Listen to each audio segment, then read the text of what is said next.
Trump says Zelenskyy can come back when he is ready for peace after fiery White House exchange. I have determined that President Zelenskyy is not ready for peace, Trump wrote.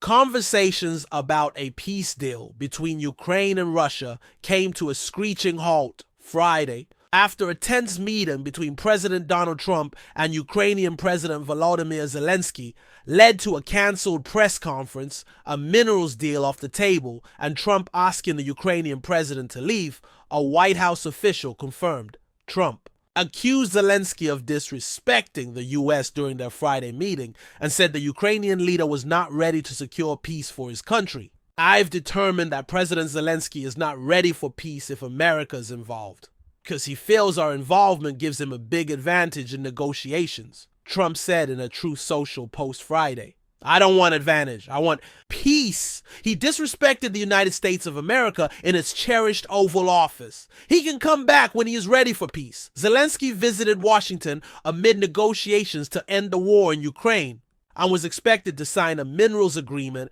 that will allow the U.S. access to Ukraine's minerals. In exchange for support the U.S. has provided the country since Russia's invasion in 2022. But things took a turn south, and Trump and Vice President J.D. Vance accused Zelenskyy of not being grateful for the support the U.S. has provided over the years, and said that the Ukrainian leader was in a bad position at the negotiating table. And you're playing cards, Trump said. You're gambling with the lives of millions of people. You're gambling with World War III. You're gambling with World War III. And what you're doing is very disrespectful to the country, this country. Vance told Zelenskyy that Ukraine was suffering from manpower and military recruiting problems. Zelenskyy said that war means everybody has problems, even you, and that the U.S. would feel the war in the future. Don't tell us what we're going to feel, Trump responded. We're trying to solve a problem. Don't tell us what we're going to feel. You are in no position to dictate that. Remember that, Trump said. Vance and Zelenskyy also sparred when Vance questioned if Zelenskyy had ever said thank you once this entire meeting, prompting Zelenskyy to assert that Vance was speaking loudly. Trump then clapped back at Zelenskyy and cautioned him that Ukraine was in big trouble.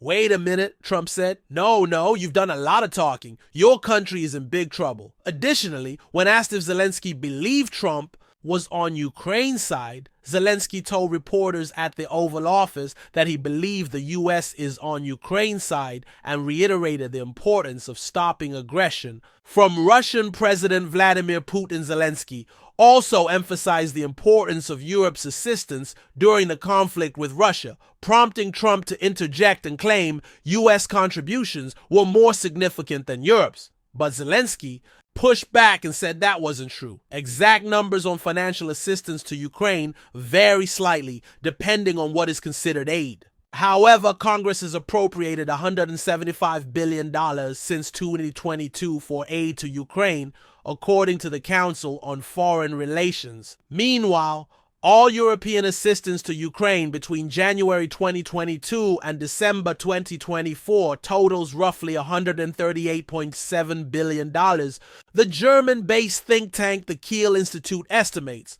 with the U.S. contributing $119.7 billion in that same time frame. Tensions between Zelenskyy and Trump have increased in recent weeks as the U.S. has worked with Ukraine and Russia to advance a peace negotiation. After U.S. officials met with Russian officials in Saudi Arabia February without Ukraine, Zelenskyy told reporters that nobody decides anything behind our back.